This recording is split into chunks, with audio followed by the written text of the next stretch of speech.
Und somit ein herzlich willkommen wieder zurück zu eurem von Folis Gamerhaus, zu einer neuen und weiteren Folge, beziehungsweise zu einem Bonus zu The Dark Pictures Anthology House of Ages.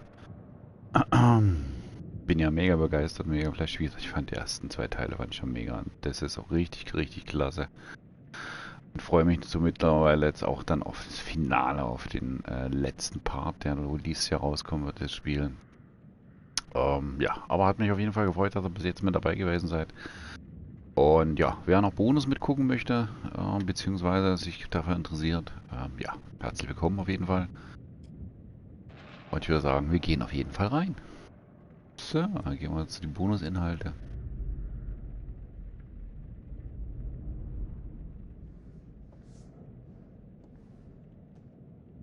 Das ist schon unser Imperator. Und dort würde ich sagen, fangen wir oben an mit dem Interview mit Ashley Tinsley. Viel Spaß dabei und gute Unterhaltung.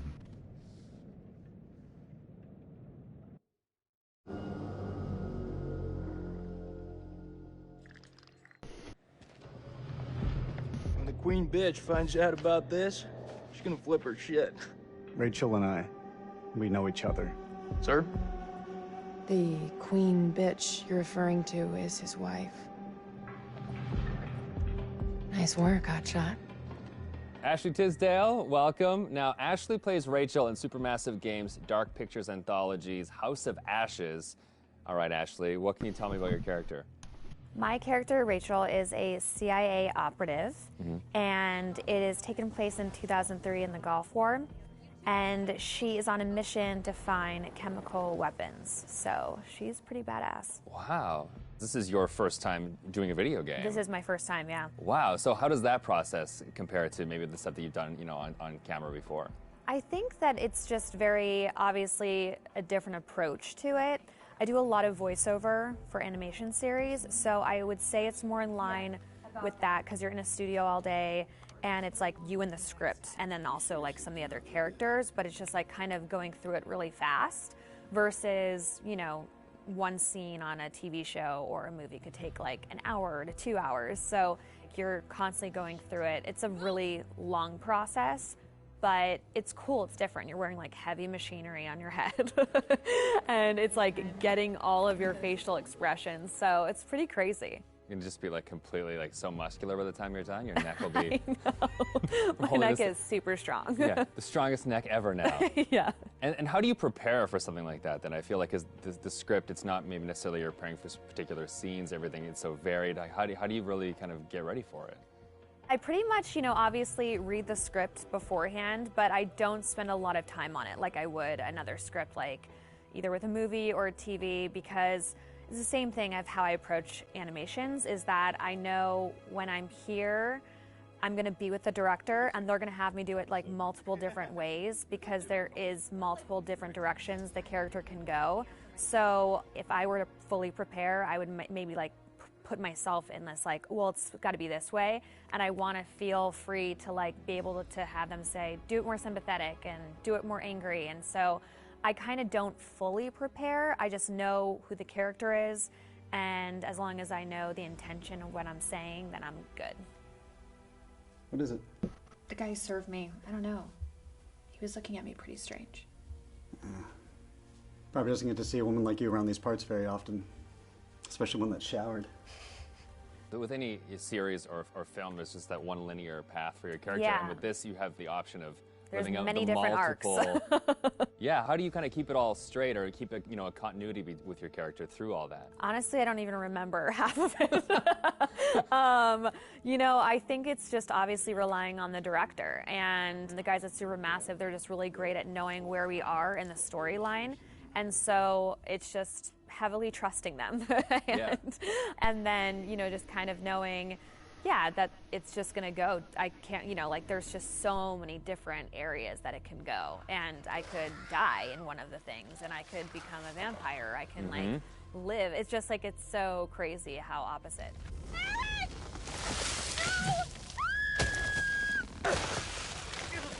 It's got to be interesting too to think that someone's gonna like play you in a game, and then maybe you'll die or you'll live or you'll like the people will be in control of your future. I know. I think it's gonna be really crazy just seeing my face on like the character. You know, like that's gonna be so wild. It's so crazy how far video games have come. It's so much more cinematic and like the movies that it's pretty wild. It's like beautiful to watch, but it's gonna be crazy. Now, I guess we have a couple rapid-fire questions that I'd like to hit you with as well.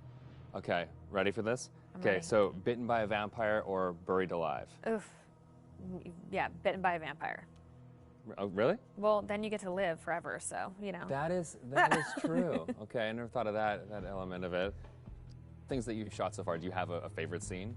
I think my favorite scene would have to be probably early on between Rachel and her husband. It's a flashback, and it's them in the car, and it's a moment in time that kind of changes everything. And what I love about it is that it really shows who Rachel was and how it changed her to become who she is today. There's just so much happening in the game that it's just like a moment where it's just like really kind of stripped down and one-on-one, and I think it's a really beautiful scene. What is it? The guy who served me, I don't know, he was looking at me pretty strange. You know, my sole objective, Rach, is to make you happy. Doesn't matter where we are or what we're going through, I'll always put a smile on your face. See? I told you. So how do you get into that? Because I feel like, you know, it's sometimes it's such a sudden change from one scene to the next. So how do you kind of really get into that moment so quickly? I think how we've done it is that we would start off with the earlier stuff. Okay. So it's kind of like you're building to the bigger pieces. And yeah, usually the end of the day, we'll have like the biggest stuff, whether that's us like screaming and fighting, because it obviously drains us and our vocals. So, you know, they know to kind of like have us do the whole like action stuff at the very end of the day. They're breaking through the perimeter. You got any bright ideas? Now's the time.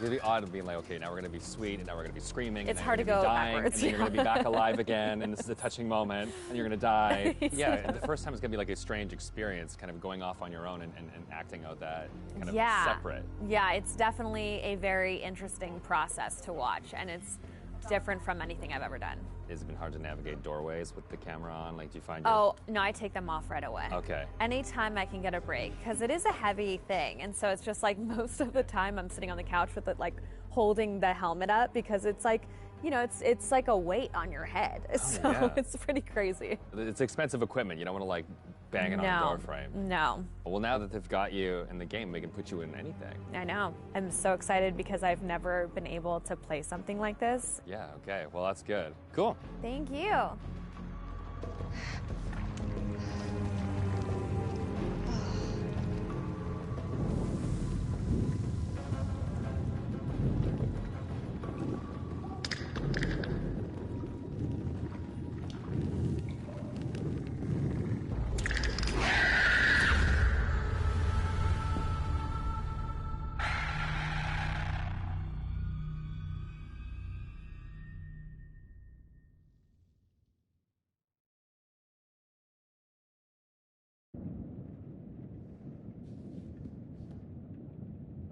So, Interview mit einem Monstermacher. Na dann,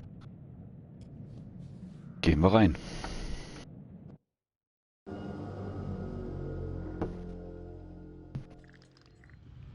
The creature has powerful claws and fangs formed from hardened, unidentifiable tissue. Two of the incisors appear grossly malformed and discolored. Blood is like nothing I've seen. We always like to base our stories in some sort of real-world truth, a piece of folklore or a piece of mythology.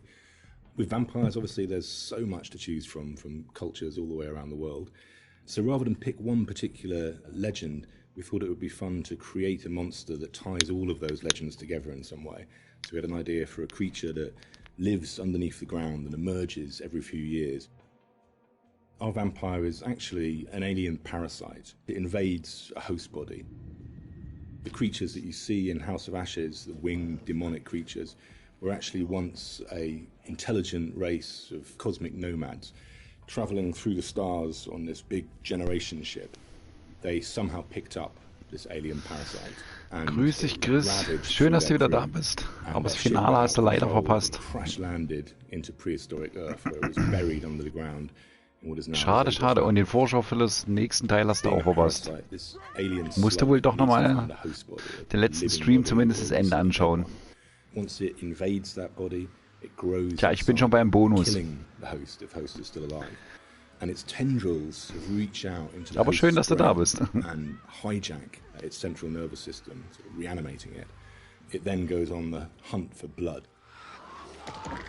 Ist schon dabei. Also ja, ich werde es noch auf YouTube hochladen, aber es müsste eigentlich schon dabei sein. Muss mal schauen. Vielleicht tut's noch. Ich glaube, es arbeitet noch. Lookout for what? We wanted to show the viewer different forms of the creature, making them think that initially it's a demon, then they think that it's a vampire, and then finally the revelation that it's an alien. Aber wie gesagt, natürlich wäre es hochladen, YouTube, selbstverständlich. Just explain where the parasites have come to infect some of our game characters. This shows a game character wirst du dann auch finden unter dem Ordner, ja, The Dark Pictures Anthology. Da ist auf jeden Fall in diesem Ordner mit drin. So wie die Teile der 1 und 2 davor auch. Another example of that is an Acadian warrior who's been taken over by the parasite, and again the fangs have come through, the vines are poking through the head. This human is now being taken over, his skin is dying, the parasite is trying to grow within. But we progress that looking at the design on the alien demon, I call it. This had to have very unique elements. Dann freue ich mich aber, dann werden wir uns ja wieder hören sehen. Animalistic head here, but also we've got the fangs. These fangs are coming from the parasite that's within, so the fangs are coming through. It's almost deforming the shape of the host. Also wie gesagt, ich finde alle Teile cool von Dark Pictures bis jetzt. Ich freue mich auf den letzten Teil davon. Aber bis jetzt von allen 3, sage ich mal, finde ich den Teil fast mit am interessantesten. Obwohl ja, 1 und 2 ist auch gut, aber wie gesagt, der war bis jetzt mit, wo ich nicht damit gerechnet habe, dass es so eine Thematik wird.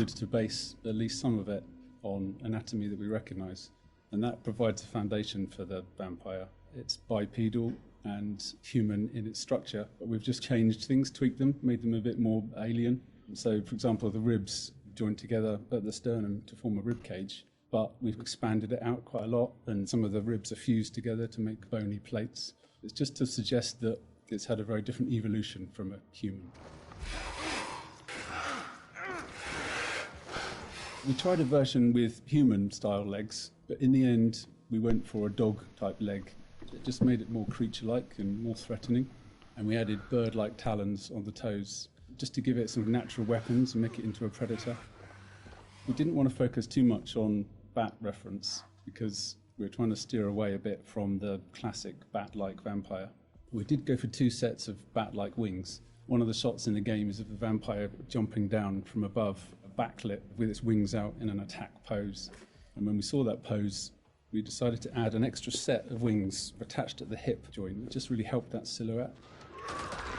The environment is very interesting because they can use not just the floor, they can fly as well.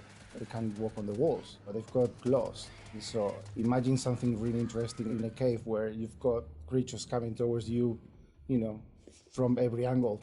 I think that du musst die alle nochmal nachholen, kann ich dir nur empfehlen. Wie gesagt, das erste gibt es ja momentan umsonst im PS Store, also PlayStation Plus Store. Das kostet ja gar nichts. Also gibt es gratis Man of Medan. Der zweite Teil ist vergünstigt, glaube ich.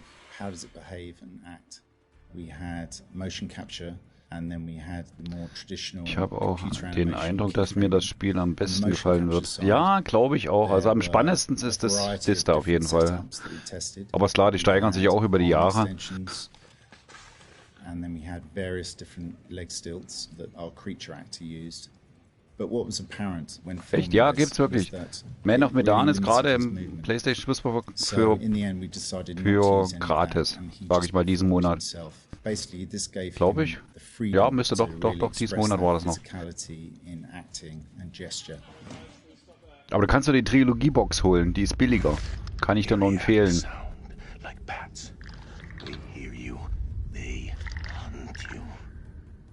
Die war jetzt letzte Woche, meine ich, noch im Angebot gewesen. Kann doch sein, dass diese Woche noch ist. Auf jeden Fall die Trilogie-Box. Lohnt sich auf jeden Fall, wenn man es mag. Aber wie gesagt, den ersten Teil gibt es gerade im PlayStation Plus 2 gratis. And it made this organic, clicky, squeaky sound. And then I had a friend of mine in the States take a taser to a bunch of meat and a bunch of like organic material, and it came out a lot more aggressive. It just sounded meaner. I got something for you. And then the biggest thing that we had was this little tiny drum and a rod with fishing line in between it. So when you twisted a rod, it made this clicking and popping sound. So that ended up being one of the main tonal layers for it. But none of them quite fit right. But once we put them all together and like layered them all together on top of each other, then it started to actually work as a holistic, organic thing. Something entirely new to House of Ashes, which is a classic horror movie trope, is the vampire point of view shots, which we use a very wide lens and we use some perspective distortion on those shots, which helps sell the power and hunger of the vampires as they're chasing the soldiers, and it helps make the soldiers feel very small and very weak. And doing so, it also helps us as the player realise that these vampires are inhuman, and that when we're watching what they're doing, they're bouncing off of walls and they're climbing on the ceilings and flying. At any time in the game, the players could be running through an endless maze of tunnels, and we use very tight shots on these with a lot of handheld, a lot of tilt again, to emphasise this claustrophobicness and this tension and not being able to see what's chasing them. And it's in complete contrast then to later on in the game where we see these grand environments that they uncover, which could be a temple, a city, or things like that, that we have these wide shots that really sit still and just let the player soak in that environment.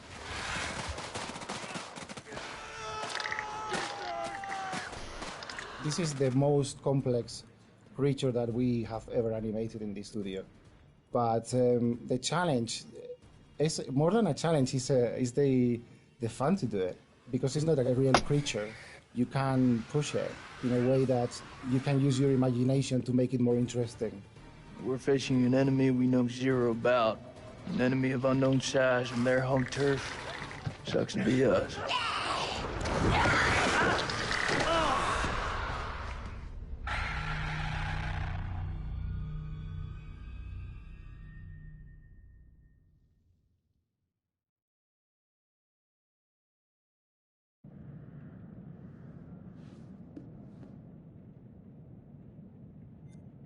Leider zu diesem Teil noch. Aussage von Randolph Hudson ist noch gesperrt. Werde ich auf jeden Fall noch freischalten. Kommt auf jeden Fall noch hin dran. Schauen wir uns mal, ja, die Aussage der Teil 2 davon Ihnen an.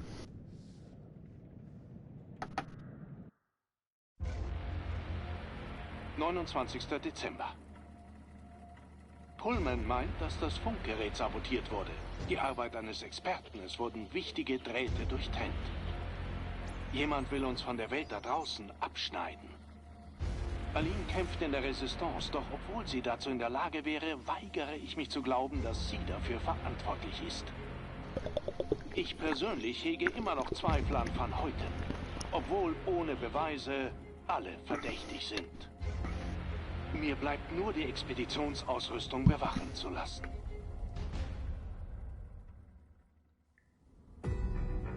»30. Dezember. Marys Zustand verschlechtert sich. Heute Abend erwachte ich aus einer erschöpften Benommenheit, nur um Lady Bradshaw vorzufinden, wie sie meine Frau mit weiteren verdammten Fragen quälte. Mary murmelte etwas von geflügelten Dämonen. Daraufhin leuchteten Bradshaws Augen auf und sie fragte, ob Mary diese Dämonen gerade spüren würde. Von ihrem Delirium gepackt, schlug meine Frau um sich und klammerte sich an Bradshaws Brust. Lady Bradshaw zog sich zurück. Und nach einer Weile konnte ich meine Frau beruhigen.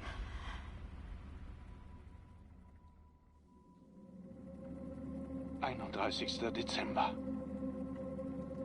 Mary ist tot. Ich war bei ihr, als es soweit war, und sagte ihr, wie leid mir alles tat. Dass ich Bradshaws Angebot angenommen hatte. Dass wir an diesen gottverdammten Ort gereist waren. Mir meine Eitelkeit wichtiger war als unsere Liebe. Als Mary über das Ende von allem sprach, wusste ich, dass sie spürte, dass der Tod nahe war. Mit ihrem letzten Atemzug ließ sie mich schwören, diesen Ort zu begraben.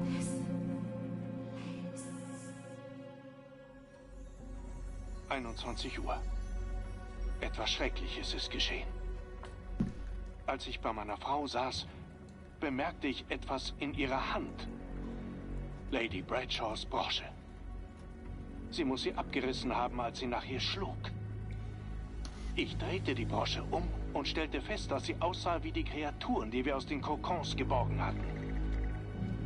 Waren das die Dämonen, von denen Mary gesprochen hatte? Hatte Bradshaw die ganze Zeit über gewusst, was wir hier unten finden würden? Dann bewegte sich Marys Leichnam. Aber es war nicht meine Frau. Etwas Unmenschliches hatte von ihr Besitz ergriffen. Es sprang mich an und nur die Gitterstäbe der Zelle retteten mich vor seiner Raserei.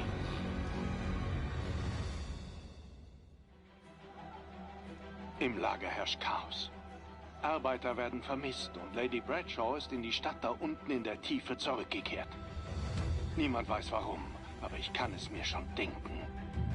Sie sehnt sich nach dem Schicksal, dem auch Mary anheimfiel. Sie möchte eine von ihnen werden.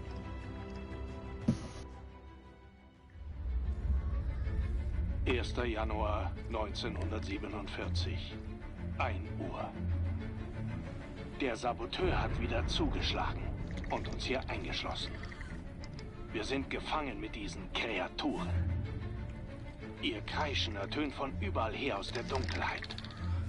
Crow hat sein Maschinengewehr geladen und zielt in Richtung der Katakomben. Mary hatte recht. Wir können das, was nicht lebt, nicht bekämpfen. Uns bleibt nur noch eine Wahl.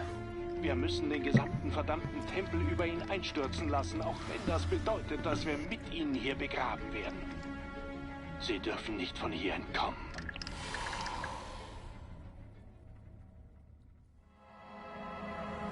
Wenn dieser Tempel fällt, werden meine Frau und ich Seite an Seite begraben.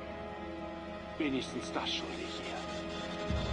Das Porträt, das ich in meiner Uhr bei mir trage, zeigt die Mary, an die ich mich erinnere.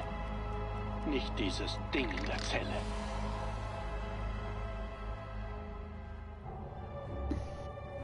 Es ist alles Lady Bradshaws Schuld. Sie wusste von Anfang an, was hier unten war. Sie hat uns zu ihnen geführt. Vorhin stieß ich unten auf sie, über den ermordeten Leichnam von Heutens gebeugt. Als sie sich mir zuwandte, sah ich, dass sie sich verändert hatte. Ich griff nach der nächstbesten Waffe, einem eisernen Zelthering. Ich stach mit dem Metall auf sie ein und spießte ihr Herz auf.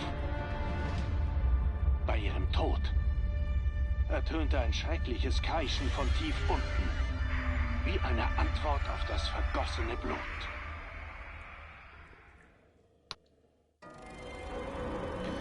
Sie kommen.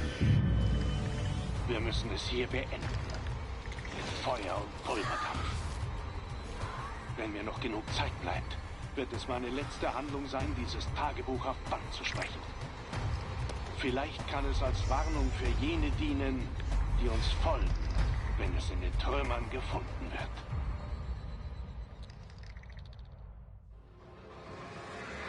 Die Knochen dieses Tempels sind blutgetränkt. Wir haben unentdecktes Gebiet betreten und etwas Uraltes und Böses aufgeweckt. Eine Blasphemie, die unbeschreibliche Form und Gestalt angenommen hat. Äonen haben wir als Kinder dieser Welt gelebt, nicht gewahr des Schreckens, der unter unseren Füßen schlummert. Nun haben wir blind die Tore zum Wahnsinn aufgestoßen. Ich habe Angst, aber wir müssen tun, was getan werden muss.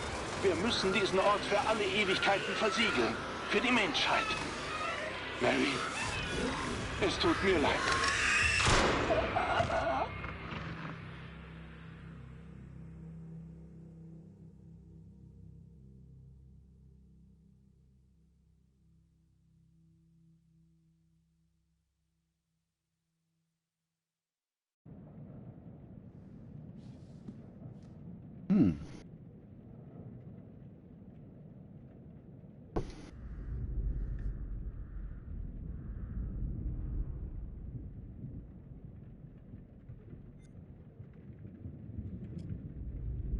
So, gehen wir nochmal zur Anthologie hoch.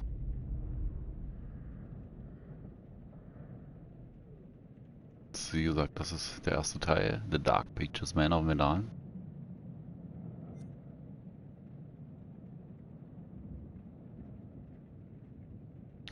Das ist der zweite Teil, Dark Pictures Little Hope. Auch sehr, sehr, sehr, sehr, sehr gut.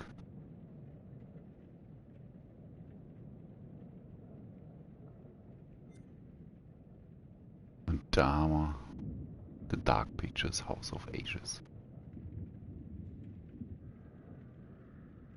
So, jetzt gibt es noch auf jeden Fall einen kleinen Einblick. The Devil in Me.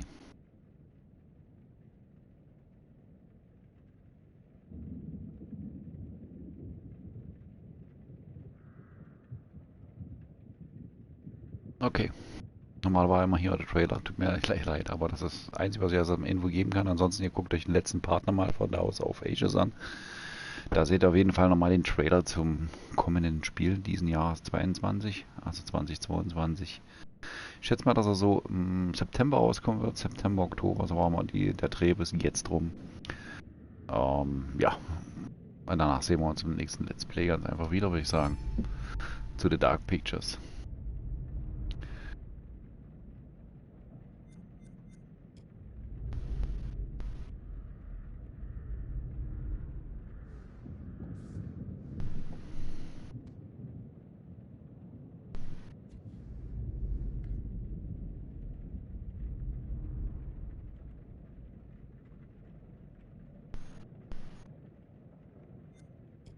Noch was an den Sammlerstücken.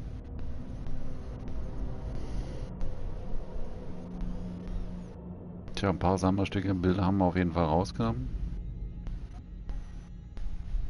Oh, haben vieles freigeschaltet, sehe ich gerade. Sehr, sehr vieles. Keines auf jeden Fall sieht so gut wie aus. 1, 2, 3, 4. 7, die wir nicht gefunden haben. Den Rest haben wir alles gefunden. Machen wir doch relativ fleißig.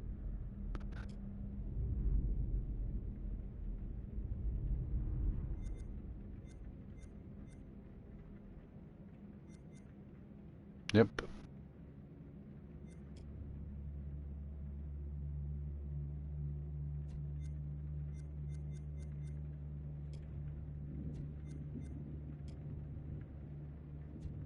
Ja. Waren doch relativ fleißig. Also, wie gesagt, 7 Stück, die uns fehlen. Aber ansonsten den Rest haben wir alles. Somit sage ich, das war es auf jeden Fall zum Bonus dafür von The Dark Pictures House of Ashes. Hier bei Folis Gamer aus. Dankeschön fürs Zuschauen, danke fürs Liken, fürs Kommentieren, ja, Followen und zukünftige vielleicht sogar abonnieren. Und wie gesagt, wenn ihr die Glocke aktiviert, dann solltet ihr auf YouTube nichts verpassen und hier einfach den Follower da lassen. Dann wisst ihr auf jeden Fall, wann ich nächstes Mal live bin. Herzlichen Dank. Bis dahin, dir Chris auch noch eine schöne Zeit und wie gesagt, lasse dir auf jeden Fall entgehen, wenn das eine Richtung ist, die du gern spielen würdest. Kann ich dir nur empfehlen, wenn du auch einen Kumpel dazu hast oder so. Ja, zu zweit macht es umso mehr Bock, die Teile zu spielen. Außer wie gesagt, The Dark Pictures of House of Ashes, also dieser Teil hier. Da stürzen die Server sehr, sehr oft momentan ab und deswegen konnte ich das leider nicht mit jemandem zusammen zocken. Wir werden es auf jeden Fall probieren, sobald die Server wieder richtig gewartet werden, beziehungsweise wir hoffen es ganz einfach mal. Wir sind da eigentlich ziemlich dran, wir wollen es auf jeden Fall beide nochmal zusammenspielen, mit natürlich anderen Entscheidungen. Aber ich würde sagen, Dankeschön fürs Zuschauen, Dankeschön fürs Liken und wie gesagt, Chris, lass es nicht entgehen. Entweder du holst dir die Box oder schnupperst erstmal in Teil 1 rein, für gratis, für gerade im PlayStation Plus Store. Kann ich jeden anderen noch empfehlen und ich würde sagen, macht's gut, euer Foli. Ade, euch eine schöne Zeit.